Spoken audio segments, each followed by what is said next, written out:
Gents, I just want to pause the episode for a moment to let you know about the Strong Men of Value Academy.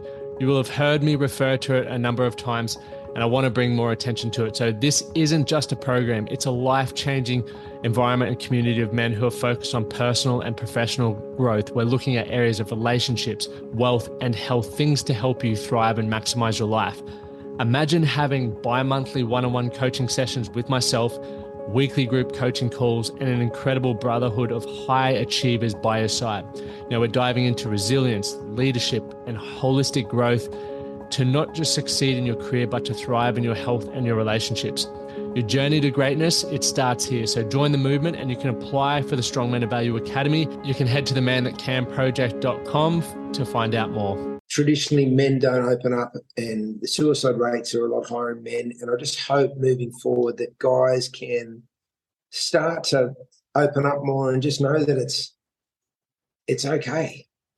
It's okay if you're struggling to reach out to a mate, or if there's a lot of, support online now with Lifeline and, Black Dog Institute and Beyond Blue. There's help out there for people. So if you're struggling, don't keep it inside. Reach out to your friends, pick up the phone, call a hotline or whatever. So if our little song out there at the moment gets people talking about mental health or men's mental health or friendships or whatever, in some kind of way, if we've contributed to that in a good way, well, that makes me feel really good. Our next guests need no introduction. One has toured with Taylor Swift, has 12 golden guitars and 11 CMC awards to his name. The other is a 5-time golden guitar nominee and has played bass with some of Australia's most revered acts. Combined, they share over 50 million streams, and today, Adam Brand and Matt Cornell joined forces to deliver a rousing new single called Our Church, which you can download or stream today. And look, I was nervous about this one because it was the first time I've done an interview with 2 people at the same time, or 3 people at the same time, while everyone has been in different places around the country, which was, awesome fun, but definitely a different but fun experience. So today's episode with Brandy and Matt, we speak about wearing your heart on your sleeve, Nico Hines being in the public eye, the door being slammed in our face, the importance of your inner circle and surrounding yourself with great people, and also men opening up, plus their new single, Our Church, and so much more. So if you want to see the lads' upcoming tour dates, check the show notes. If you love this episode, whichever platform you're watching on, whether it's Spotify, YouTube, Apple Podcasts, and all the rest, take a moment to leave a rating and review. I'd really appreciate it if you did that for 30 seconds. And just a quick promotion, we have our Breakthrough Experience online up. So it's an 8-week program or an 8-module program that you can work through that is going to help you take control of your life. It will give you the tools and the resources to change your life if you implement what it is. So we're talking about things around improving confidence, how to set goals and create direction for your life, how to build an environment, which is something we also speak about in this podcast, and so much more. So you can head over to themanthatcanproject.com to find out more about that one, and you can get started today. That's enough from me. Let's dive into the episode. The Man That Can Project podcast, a podcast empowering career-driven men to live more fulfilling lives. We are here to challenge your beliefs, redefine success, and talk about the important stuff in a relatable way. Don't forget to subscribe and leave a review. My name's Stuart. Let's get into it. Well, I have been informed to lead the boys astray, so I might do that for the next hour. Thanks, gentlemen. Let's see where we go with this. So, Matty and Brandy, thank you guys so much for giving up your time. We've obviously had the pleasure to cross paths multiple times over the last couple of years, and I've also had the privilege to watch you guys do what you do for a living, which is, one of the best things as someone who sits in the crowd to now be able to sit down and have a more intimate conversation with you. And I think it's something that I know it's going to be something that a lot of our listeners, because we have so many, music fans that listen to this podcast as well, to sort of get an inside scoop of what goes through the minds of Brandy and Matt and how it all came to be. So thank you guys for joining me first and foremost. Not much goes through your mind most of the time, buddy. I'm glad we've got more. We've got more in common than I first thought. Before we dive into where you guys are now and the song you guys have produced together and written together, I'd love to sort of hear from both of you around how the music career came to be, what the younger life was like. And I know obviously that could be a long-winded story, so we'll get a quick summary and the little condensed version, the highlights version. But Matty, if you want to kick off, mate. Mate, for me, I grew up in a show business household. Mum and dad were singers. My dad still is in the business. And so I was exposed to music from a very young age. Like literally my earliest memories of childhood were revolved around music. Mum and dad were either rehearsing material songs in the house or performing. And I used to go to their shows as a kid. I'd be side of stage. I'd be in the bio box up where the lighting is. I'd go on cruise ships and watch them perform and all that sort of stuff. So it was very normal for me to take this path. In fact, I never really had any other plans than to do music. I'd never had a plan B. Even now, I've never had a plan B. I don't know if that's a good or a bad thing, but it was very normal, mate. So when I was to take this vocation in life, no one was surprised that knew me. And yeah, it's kind of weird as you get older, you sort of look back on things a little different, but it's just amazing how influenced we are by our parents. Quite often, even things like, sporting teams and things like that, quite often guys will support their dad's team and that kind of thing. But I was heavily influenced by my mum and dad, but they never pushed me into music. They never said, this is what you need to do. I was the one that was hassling them to get lessons, to be learning music and that kind of thing. So, yeah, mate, that's how I got into music, and here I am all these years later, heavily embedded and invested in this business. And I love it. And I did read you were learning from like the age of 4 or something insane. And yeah, just a side note, did your dad influence you to be a Rabbitoh supporter? Because you're a Rabbitoh supporter, aren't you? Mate, tattoo and all, mate. South Sydney till I die. There's a bit of a backstory. My dad was lead singer of the Deltones, and in 1967, they were commissioned to sing the famous Glory, Glory to South Sydney theme song. But my dad was a Rabbitoh way before that. He was born and bred in Woollongong in Sydney. And back then, if you were from, lived in the city and whatnot, the Rabbitohs would have been your team. So my dad was red and green since before I came into the world. And then when I was born, my mum's side of the family, they were all North Sydney Bears supporters, and dad and his side of the family were Rabbitohs. But we followed my dad, and there was good, healthy rivalry within the family. Mate, good old rugby league. There's something about the Rabbitoh supporters. You're literally the most diehard. You're like Collingwood in the AFL. Well, but, and we can have this chat about it today. One thing about sport that I love is the tribalism. Oh, yeah. It's the banter with your mates when you're playing your friend's team, but also the camaraderie. One thing I miss about living in Queensland, I moved up here in 2018 from Sydney, but I used to live really close to Homebush. And so I used to go to the home games all the time. I was a diamond member with South Sydney, and just going to the games, win or lose, when you'd meet up with the borough and all the diehards, there's something comforting when you're all in donning the colours, and there's a power to it. You feel like strength in numbers and all that sort of stuff, but it's tribalism, and I've always loved that.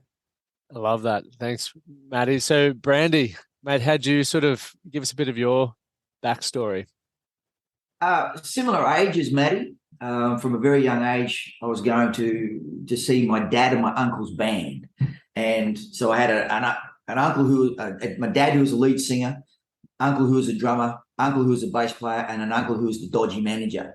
He's still dodgy too, but from a very young age, I would be going to gigs, and I'd get up on stage with dad and the uncles and sing How Much Is the Doggy in the Window, 10 Guitars, Funny Face, I Love You, and standing on a chair and a microphone. And so for me as well, it was very much in the blood. I then gravitated towards the drums. I thought my Uncle Sam was the coolest, and he used to play Running Bear on the drums. Running Bear, I just watched him and be mesmerised. So I gravitated towards the drums. And then, you know, I was playing in church bands from the age of 6 and 7 years old. And then, it just sort of progressed. I started playing drums in garage bands, and then we couldn't find a singer, and he couldn't shut me up at the drums. So we found another drummer. So I then started to sing, and it just graduated into this thing where I just loved it and wanted to be on stage. You couldn't shut me up, you know. I was never one of those people who was a studio junkie. I was never a person who would practice as I should. I just wanted to be out front, laughing, having a good time, winging it. And to this day, mate, nothing's changed. I'm still winging it. Wow, I love it. But for both you, and I guess separate answers here, but Matty, you said you never had a plan B with music. What, I guess, was that moment, or was there a moment for you where you knew it was going to be the career for the rest of your life, where you knew, because, you know, there are people who don't have plan Bs and sometimes it doesn't work out for them. For you, you've made it work and you've killed it. So was there like a defining moment for you where you're like, this is going to be my life? I don't think it was a defining moment. I think it was just something that happened over time.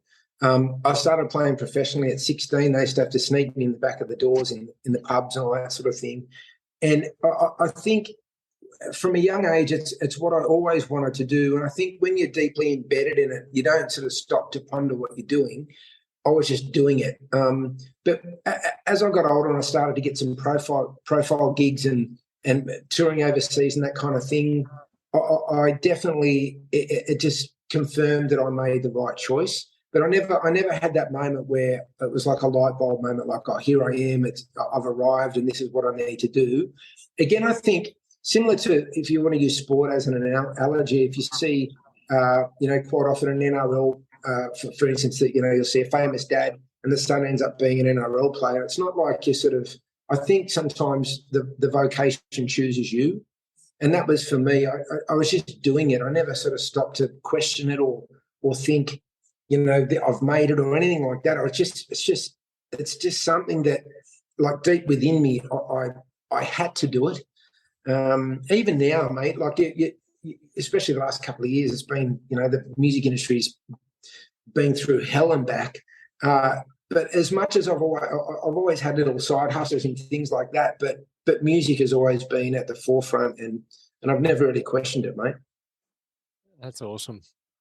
I find it really inspiring, especially, I look at Amy, and I grew up as a footy jock, so we used to pick on, musos, which I'm not proud of, but that's the way the cookie crumbled. And one thing I admire about the creatives and even watching Amy is, like, she's, you guys went through hell throughout COVID, etc., but you've probably copped stuff all throughout your life. And the fact that you stay so focused, and let's bring it back to sport, like sport in Australia is next level. Like, you talk about tribalism and community and support. It's like, it gets everything, like funding, it's on TV everywhere. It's easy to want to be successful there, but wanting to be successful in a different, the creative space, it is a lot more challenging because, I remember I started the drums. I did drums for maybe 6 months and I got called a nerd and picked on. So I was like, nah, not for me. I'm going back to rugby. That's the safe place for me. If I can just touch on one thing, it's funny, as a kid, when someone would say to me, what does your dad do? And I'd say, he's a singer. And they go, no, what does he do for a job? And I've never forgotten that. And that used to happen all the time. And throughout my lifetime, the amount of times when someone says, oh, what do you do for a living? I go, I'm a muso, or I'm a country music artist. And they go, no, but what's your day job? It's funny, but what you talk about, I think in Australia, because it's such a sport, is such a big part of our culture, we tend to put, our sports stars on pedestals, and sometimes they don't deserve to be there because of what happens, their behaviour and whatnot. Yep. But I think sport, just the way Australia is a huge part of our culture, whereas I do think sometimes the arts take a bit of a back seat, but that's just how it is. Yeah, and I do believe it's changing, or maybe because I'm more in the music scene than I am the sports scene now, but just I tend to, the conversations that I had, and I've had good chats with you gents as well, is a lot more in depth than superficial stuff. Like even in the sports space, it's like, oh, what about the footy score? You're putting a punt on here or whatever it may be. And that's sort of it. But with, I connected really well with you guys and a lot of people in the music space because I think you are more open to discussing what's really going on in your life, or you are genuinely interested in what's going on in someone else's life, not just sort of standing next to each other holding a beer going, how good's the weather? And I think more people are craving that as well, which is why I think, I'm excited that more and more people are getting to hear what you guys are up to. And also it's sort of trickling into sport now with Nico Hines talking more about his mental health and ambitions after the game and stuff like that, not just trying to be this macho, stereotypical tough guy. But I think I think with creative or arts, as you say, especially with what we do in country music, you're really wearing your heart on your sleeve a lot. You're delving into your own personal experiences, your own personal feelings. You're bringing them out. You're writing about them. You're putting it to a tune, recording it, and then putting it out to the public.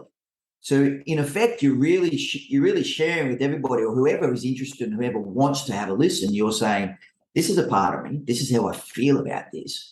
And so in essence, you're kind of on show in a way. So it makes sense that, there's a lot more conversations going on with what we do, and especially in country. Country has always had the I suppose the title of talking and singing about things that are real, things that mean something, things that you're emotionally invested in. So we tend to talk a lot, us in the band, and as you say, it's not good game, have a beer and blah blah blah. I mean, there is an element of that. I won't, especially in the band. But there's a lot of talking, we're always checking in on each other, and I think it's inherent of what we do and how we do it. You touch on a good point there, Brandy, where it's something that you guys have done because it's something you've developed or it's part of your career, but you have practiced the form of expressing what's going on in your life. And I think for anyone listening, that is something we can develop, because for myself, coming from I used to play professional rugby and I was a typical footy bloke who was up to no good, and I didn't know how to communicate what I was experiencing, so I would find other means to sort of distract myself, whether it was alcohol or women. And we see, Matt, you mentioned before, there's definitely a lot of sporting people who are on a pedestal when they maybe haven't earned, in my opinion, earned the right to have that much, influence with their behaviors and how they're showing up. So then to know that it is something that you can develop, you guys are leading the charge with that, with how you do share vulnerably what's going on in your life. And even with the song, our church, it starts with you, Maddie, asking for help, which when I watched that, I was like, man, that's how my whole business started. And you guys have summarized the last 7 years of my career in one song, which was pretty cool to watch. But for you both as well, I guess, you've always been a part of music, but when you wrote that song, and more particular, obviously it's delving into asking for help and having that good, like that brotherhood around you. What was it like releasing that? And did you find it challenging to really open up about your mental health there? Mate, can I say, when the song was written, the guys I wrote it with, it was a guy called Link Phelps who suggested we should write a song about a brotherhood. And then I told the guys about church, about this weekly thing that we did. So I wasn't consciously writing a song about mental health. We were just in the zone writing a song about this thing. And as we were writing, I knew there was something about the song that was going to be special. Sometimes you can just sort of feel when you're writing something that it's going to have something special about it. But it was never like, let's write a song about mental health. We were just expressing ourselves. And when I sent Adam the song after it was written, Adam rang me straight away and he said, we have to release this song, because the song was about us, about our journey, sort of the last couple of years. But it's just funny how it's gone this particular way, and the mental health thing has been brought up. And for me personally, and again, it could come back to what you're talking about before about maybe in the arts we're a little bit more vulnerable and we can open up.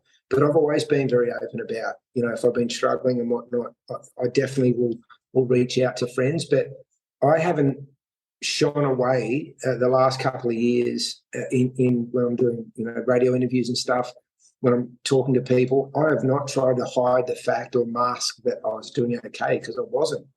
And for me, it's probably just who I am anyway. I think for a guy, I've always been pretty open and wear my heart on my sleeve and that kind of thing. But for me, I find comfort in actually being open, and I think when you've got good people around you, Adam and I are really close friends, and Adam's a really honest person as well. So I think in the past, if I open up or say anything, I can guarantee and I count on Adam to be really honest, to the point where if he thinks, I'm not taking the right path or I should be doing this, he'll say that to me, and I'd say the same thing to him. And I like that when you have that relationship with friends where there's no bullshit. It's like, just be honest. Just say what's on your mind. Say how you're feeling, and for whatever reason, the way evolution and the way things have happened with men, once upon a time, that whole macho stigma, which is still very much there, but I do feel like the paradigm is shifting. That men are starting to talk more. They're starting to open up more. And you mentioned Nico Hines. I think sometimes it takes people in the public eye to say it's okay if you're struggling. It's okay, say what's in your mind and let people know what's going on, because we know worst case scenario what happens when, both men and women, when they feel like they've got no other answer. You can see the suicide rates, especially in the last couple of years. So, I think it takes more strength sometimes to speak up than to keep it in. Matty, mate, I think you touched on something there too, is that as you and I, our relationship is we're open. We can talk about anything, but the reason why we can talk about anything is because we know we're not going to get the door slammed in our face. I know if I say something to Matty, I say, mate, geez, I'm struggling with this. He's not going to ridicule me for it, or he's not going to go, you're an idiot.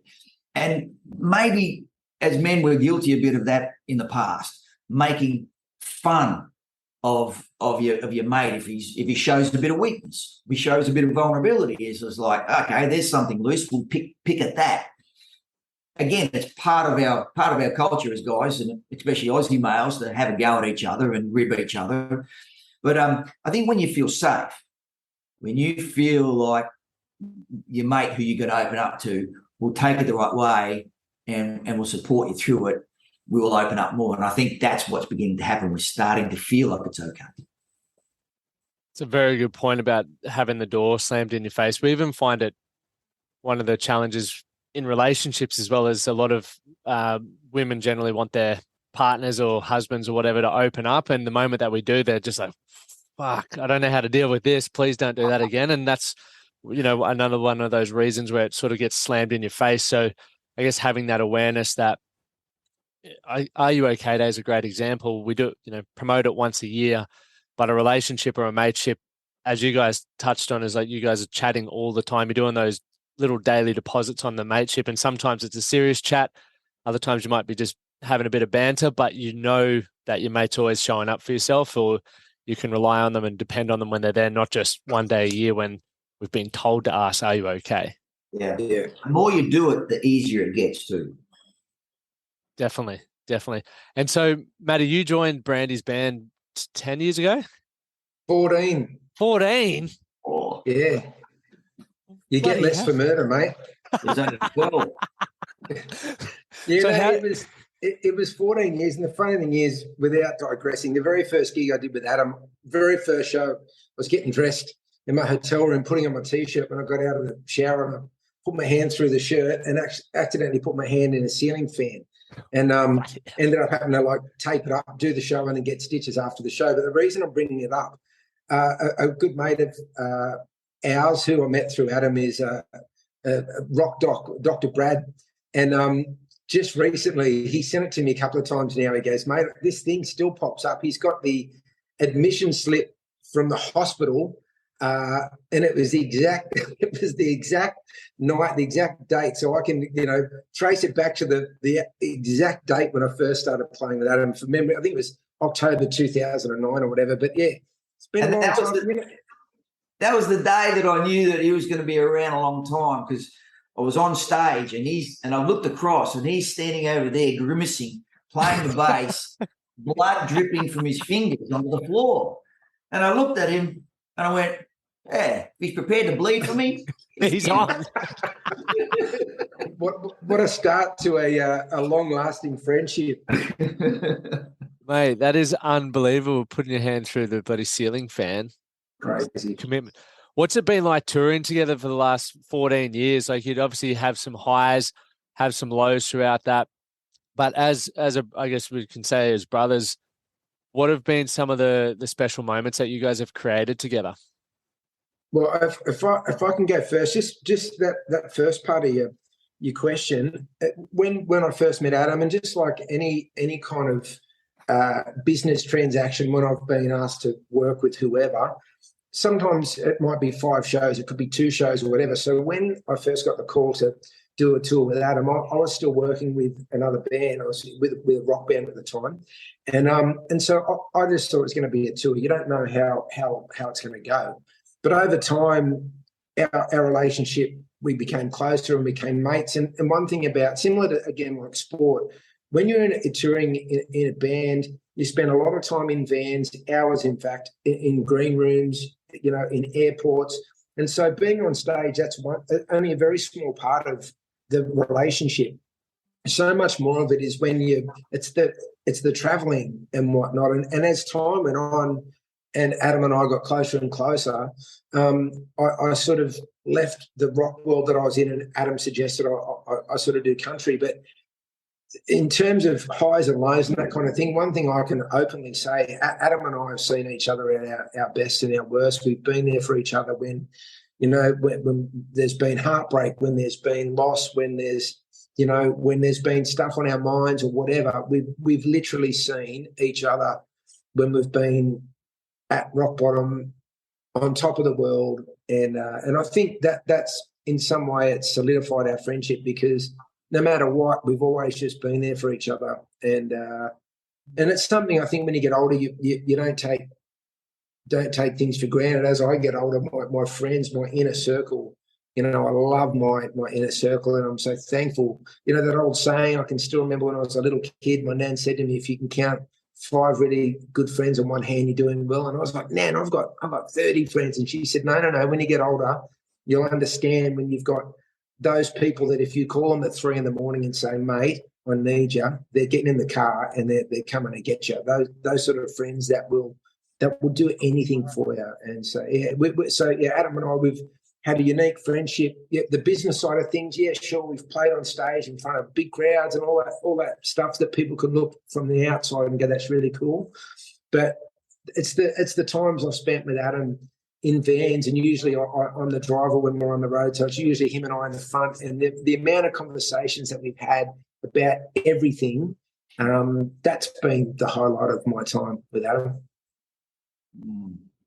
Yeah, I couldn't have said it better myself. One of the biggest things for me, if you marry up our friendship and the touring, the 14 years of touring, is watching Matty start his country music career and then progress as a songwriter, as a performer, and then start opening the shows, and then doing his own shows, recording his own music, going off and doing other projects and stuff up until this point where we've released this song together. And so for me, it's, I don't know what the right word is, but proud of him as a mate, and just I watch him now on stage doing his own thing, playing in front of these crowds with his band, and just go, yeah, that's my buddy up there. That's my mate. I remember when he first joined us, and and he said, oh, maybe, I wouldn't mind you writing a country song or something. And it's like this, just a little thought. And now here he is, especially at Tamworth. I think I had this beautiful moment. I was standing side of stage, watching him just slay it on stage to, 7,000 or 8,000 people out there in the park. And it's like, that's my bro out there. Yeah. So, yeah, it's things like that which to me really, really resonate, really, really swell inside my heart. And as Matty said, there's plenty of great shows and exciting this and exciting that, but it's those things which really matter the most. It's cool to hear that perspective, because I've stood by both of you at the side of the stage, because Brandy, you've been, or both of you, welcoming Amy into the country music community, and you've invited her to play shows with you. And, I still remember, I think it was not the most recent one, the last October or whenever that last Tamworth was. And when Amy and you, I've got this footage of you and Amy singing together, and she's like, I can't believe I just sang with Brandy. And I was like, I can't fucking believe you sang with Brandy either. And this is one of the greatest clips I've got on my phone now. But cool. You definitely help. You make people feel comfortable, and you also make people feel valued and heard. And I think that's really something special, especially, you guys are obviously both in the spotlight, and there would be thousands, if not tens of thousands of people looking up to you guys, but you still treat, from my interactions with you guys and watching how you guys treat everyone, make everyone feel like they're on the same playing field as you guys. And I think that's really unique and rare. And I think it's something that I'd love people to recognize that about you both. And obviously, Matty, we were chatting at Tamworth this year when Brandy was playing, and even when Amy was up there, and just having a good laugh. But to hear now what it means to both of you to watch each other play as well, not only just playing together, but get to stand there and have this 14 plus year relationship and see your brother doing your thing is pretty special. Well, you know what? We have spent so much time on stage, and there's, especially this band that we've got at the moment, we've all been together for some time, and there's a chemistry and a bond that you have within a band. It's almost like just by looking at each other on stage, you're connecting, and you're saying things just by looks, and it's very much like that with this band. But just to get back to what you're talking about, Adam, Adam won't like me talking about this, but Adam has mentored a lot of artists, and it's in his DNA to help people and mentor and sometimes give constructive criticism. He doesn't hold back with that either, which I love about him. But he's got a history of taking so many people out on their first tour or getting someone their record deal or whatever. So he's always been that way. And let me tell you, mate, it's rare. I've been around a lot of other artists that they're the opposite of that. They don't want to give. They don't want to help you. They just want to keep what's theirs and keep working on their own thing. But and I was one of many that Adam sort of said, if you want some help, I'm going to get behind you and put you in front of my audience. So, and I love doing that now myself. If there's a young artist that wants mentoring or just wants to write with me or whatever, I'll never say no. And because the industry it's so tough.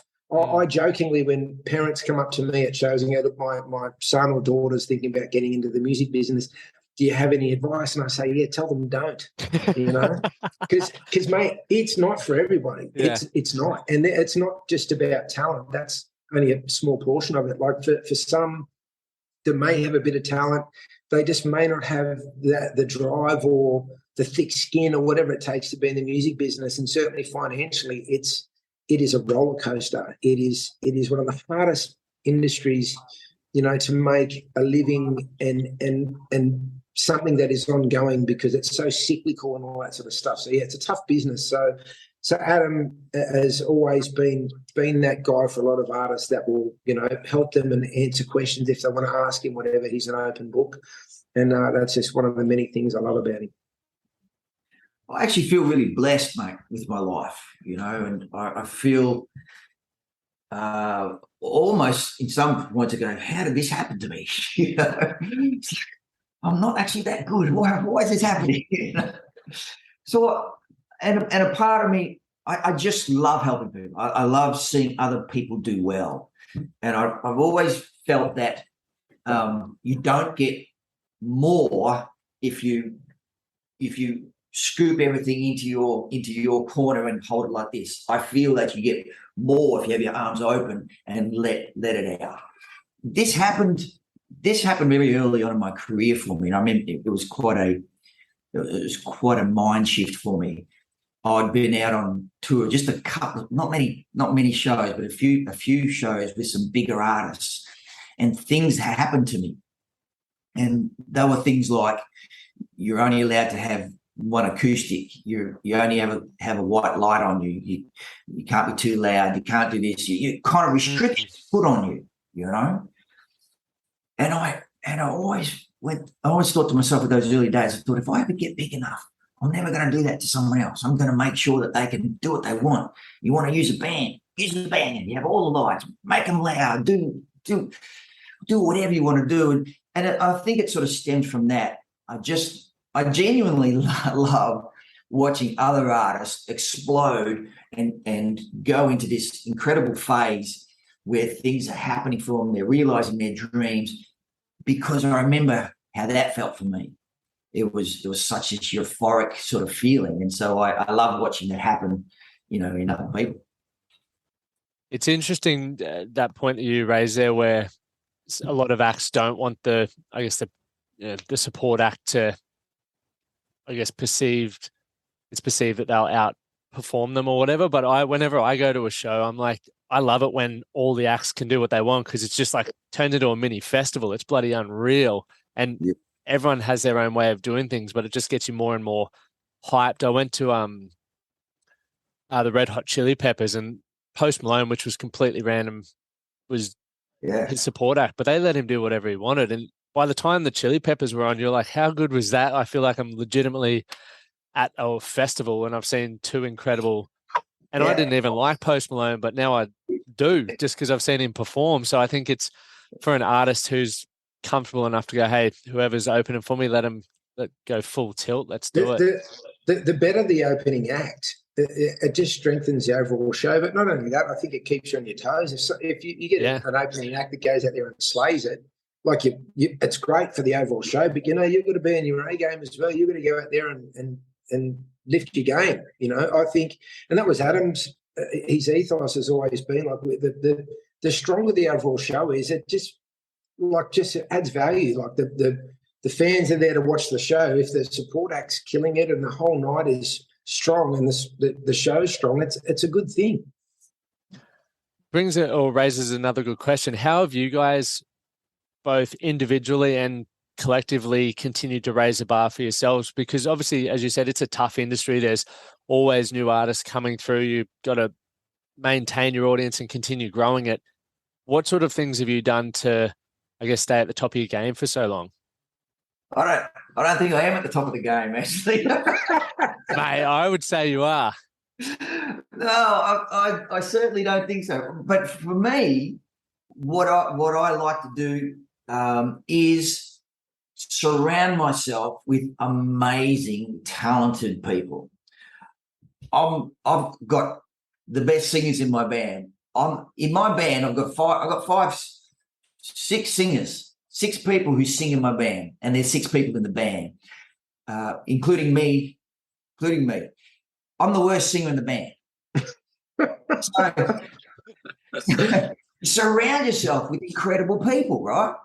So for me, just to stay, because there's so many incredible acts coming through now. I mean, you know, you got people like Amy, you got people like James Johnson, you've got Casey Barnes, Brad Cox, all these incredible acts, and they're popping. You know, they're doing all this new stuff, and I'm in this old relic from from 20 years ago.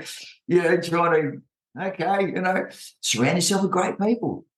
I've still got something to say. I still love being in front of people, singing my songs and sharing what I've got. But I certainly surround yourself with incredible people. And I would say that's a rule for life in general. Surround yourself with great people, no matter what you're doing, no matter if it's just at work, if it's at home, if it's friends. You know, you look at someone successful and then look at their friends and they'll tell you why they're successful. I surround myself with amazing human beings, and it blesses me, and keeps me motivated, inspired, and being able to do what we do. I've got a different journey to Adam's. Adam's way more established than me. My country journey started a lot later, so I feel like I'm still establishing myself to a degree. So I this year in particular, I had a bit of a hiatus doing a side project, but I'm just trying to get my solo career back on track. And for me, again, I think just being around the band and the people we work with that are at the top of their game, it just makes you lift. And so for me, I'm just trying to be the best writer I can be, the best performer I can be. And yeah, it's for me, it's that slow build. Some people are overnight successes. You know, I've been in the business over 30 years, so I feel like mine's been a very slow increase, but that's been my journey. But I still like to push myself, and I'm just trying to write the best songs I can write. And especially after the last 2 years with COVID, I'm just trying to get back out there again and try and do as many, solo shows and festivals as I can do. And along the way, I'm still playing in Adam's band and still touring and doing the big festivals with Adam, which is, I love being able to do both. I love being able to still play in Adam's band and then still go off and go to a festival on my own. But it's for me, I just feel like my journey is still very much ongoing. I'm still trying to get myself out there as an artist, and to some degree, Lockie, I still get there's a stigma with me where someone might, introduce me as, this is Matt. He used to be with the Baby Animals. It's like, yeah, I did, but I'm an artist, so I'm still trying to get the perception, people to take me seriously to some degree. So yeah, it's been an interesting journey. Is there anything either of you would do differently if you had your time again so far in the careers? Yes and no. Because you can always go back and go, I wish I had have made a better decision. Wish I had have taken a different direction there. But I'm a firm believer of where we are where we're supposed to be. That if I hadn't have made those wrong decisions or not so great decisions, that I wouldn't be here where I am now. And I believe where I am right now is where I am meant to be. So it's difficult. It's a difficult question, to answer. But so ultimately, the correct answer is no. I'm a product of my mistakes, and they're my greatest lessons. Yeah, I'm with Adam there. It's what you just said too, Adam. I'm where I'm meant to be. And again, we've watched each other's journeys over the years, and I look at your life and your partner and your girls and everything. You're where you're meant to be. I can tell you that. I know that deep within my being, that's where you're meant to be. And for me, I made a lot of mistakes, and with that so many years living that life of a touring musician, drinking too much and doing all that sort of stuff that you probably shouldn't do. Do I regret it? Probably not. I've got some great stories about that stuff that I could talk about off air, Lockie. Yes. But I'm where I need to be right now. I'm at an age where I'm no spring chicken. I've been in the business a long time, but I'm happy with where my career is at. Has it been hard? Bloody oath, and it's still hard. It's still challenging. But for me, I've always, in an industry that's really tough, again, maybe it's because my parents were in it, I just never had that mindset of, if this doesn't work, I'm going to do this. It's like, I'm in this for life. I'm doing this forever. My dad is 80 this year, and he's thinking about doing another record. And he told me recently, I'm thinking about doing another record, mate. I said, you said that about your last one 5 years ago. He goes, I just feel like I've got another record in me. He's 80, soon to be 80. So, the beautiful thing, I guess, about our industry, unlike, say, sport, for instance, you can do it for, if you look after yourself, you can do it for, a decent amount of time. So, yeah, I'm where I need to be too, mate. That's awesome. We've got a surprise guest on the show. So this is Pepper. I heard a knock at the door. It's Pepper! A freshly baked cupcake. How are you, Pepper? Yeah. Good. Might have to send one of those cupcakes over here. Yes, please. And he's talking to his friends. Is that okay? Yes, it's for you, Daddy. Thank you, darling. All right. You want to go see Mummy? Okay. Bye. That's awesome. No cupcakes here. No. I got nothing. Sorry, guys. How's it been for you, Adam? Obviously, touring and stuff, like managing that work-life battle for both of you. Like, I guess when I say work-life, but like home life with traveling and touring and stuff like that. Before Pepper came along, and she's my first. We've got two, Pepper and Connie. Connie's now 8 months. Yep. Before Pepper, we would tour very heavily. You know, probably 8, 9, 10 shows a month, kind of thing. But because we do, you know, we go out on weekends, do three or four shows on a weekend, and then so you'd be for 4 or 5 days. We do that 2-3 times a month. Since Pepper's arrived, we haven't done it once, and it's a little bit probably frustrating on the manager's side of things. You can't really get me out of home, but I figure I started late. Pepper came along. I was 49 years old. I'm 53 now, so I've got 2 kids.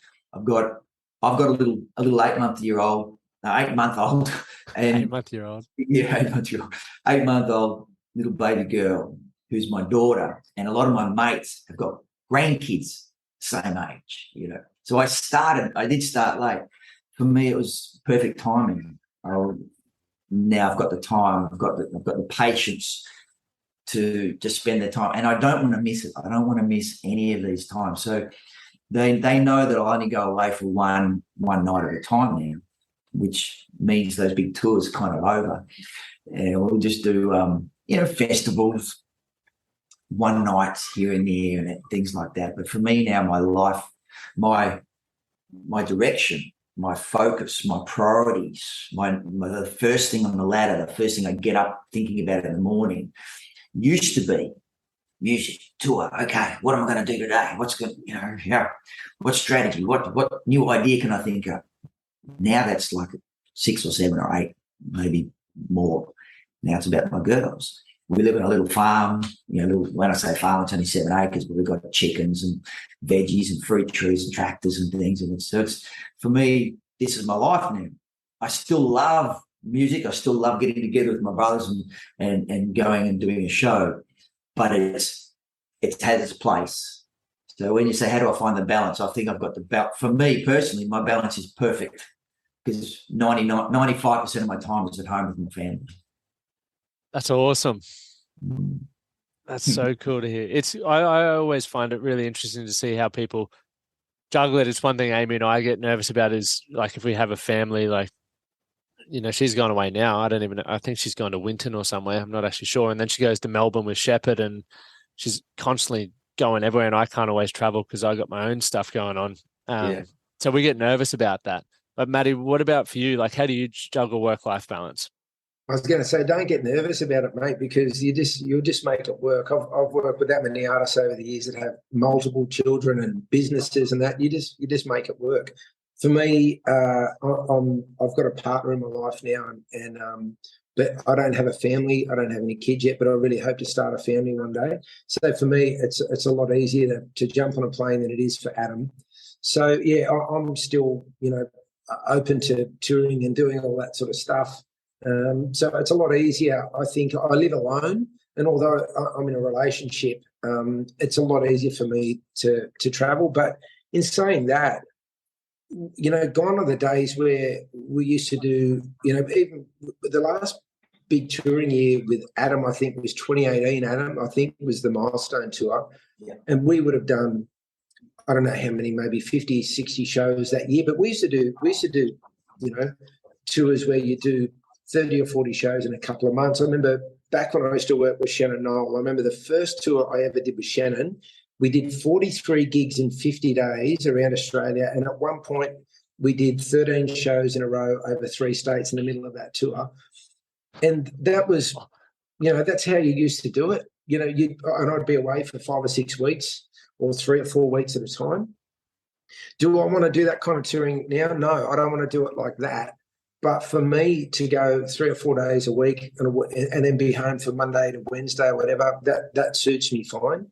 So I don't have the obligations that Adam has with kids, but hopefully, one day soon I hope to, experience fatherhood. That's exciting. Look at the grins on both of your faces. I love it. Proud as punch. Love it. Well, I won't take up too much more of your time, but I'd love to hear of any, I guess, upcoming projects. Obviously, you've got our church out, which I'll have all the links and stuff. We've already started posting it in our big Facebook community, which will be epic. But any upcoming songs, albums, I know you've got headline shows, festivals. Where can everyone find you, catch you, listen to you? Facebook. Pretty much. That's the easy answer, Facebook, Instagram is where all the stuff gets put out there, as you know, mate. But a bunch of festivals. Maddie's probably got a bit more than I've got going on. Working on new songs, things like that. Definitely. We both have a really cool festival coming up, if I can give them a shout out. Country on Keppel. It's the third year. Think of a country music festival on a tropical island. That's coming up in July, and I'm also doing my 80s show one night, which will be a lot of fun. So that's something to look forward to. I actually got a gig in Fiji in August too, so Fiji. I'm looking forward to that. Yeah, tunes in the tropics. So there's a bit on, but as Adam said, Facebook and Instagram, that's how you'll find out what we're up to. That's awesome. And just one final your song Our Church, what do you hope people experience by listening to it? If you could leave something with that. The song is about friends and brothers supporting each other, loving each other, if you like. When someone is in need, you rally the troops and you get around each other and you do whatever you need to do to get them through their difficult times. Being part of a church doesn't have to be a religious church, whatever church you're a part of. Amy did a show with us in Tasmania last month, and we're in a tiny little town on the back of a truck with 1,000 odd people in the middle of this little street. And for that night, that was our church. Whether you're part of the racing community and all the race teams and all the families and everyone who know each other, because this is the sport they love. This is the community they love, their network. It's their church where like-minded people get together.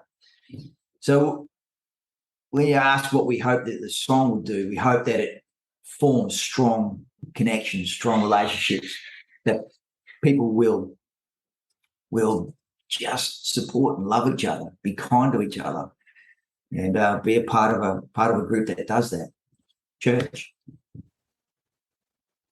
Everything that Adam just said, I concur. But one thing for me, I mentioned before about the paradigm is shifting with men opening up, but I think traditionally men don't open up and the suicide rates are a lot higher in men. And I just hope moving forward that guys can start to open up more and just know that it's okay.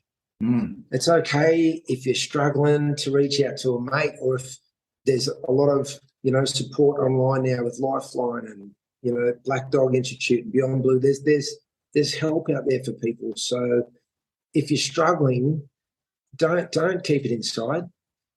Reach out to your friends, pick up the phone, call a hotline or whatever. So if our little song out there at the moment gets people talking about mental health or men's mental health or friendships or whatever, in some kind of way, if we've contributed to that in a good way, well, that makes me feel really good. That's awesome. And I think you guys are definitely leading the way, especially obviously in the country music space. And I know you're in rock as well, Maddie. But the country people need to hear it, especially the countrymen, the farmers. So by having people of influence like yourselves being comfortable to have these conversations, you're definitely going to slowly start having that ripple effect for men out there who need it, because it's definitely issue that's going on. And, it's a beautiful song, and I'm very grateful to have had both of you on here for a chin wag, and I'm sure I will catch you both at a festival coming up or a show coming up. That's for sure. Absolutely, mate. Thanks for having us, Lockie. Lovely to speak to you, buddy. Can't wait to catch up with you backstage again and have a chat. It'll be great. Thank you for listening to the Man That Can Project podcast. My name is Lockie Stuart, and I hope you enjoyed this episode and found it helpful. If you did, please take a moment to rate and review the Man That Can Project on your favourite podcast platform. And don't forget to subscribe to stay up to date with our newest episodes. We'll see you again next time. Thank you for listening to the Man That Can Project podcast. My name is Lockie Stuart, and I hope you enjoyed this episode and found it helpful. If you did, please take a moment to rate and review the Man That Can Project on your favourite podcast platform. And don't forget to subscribe to stay up to date with our newest episodes. We'll see you again next time.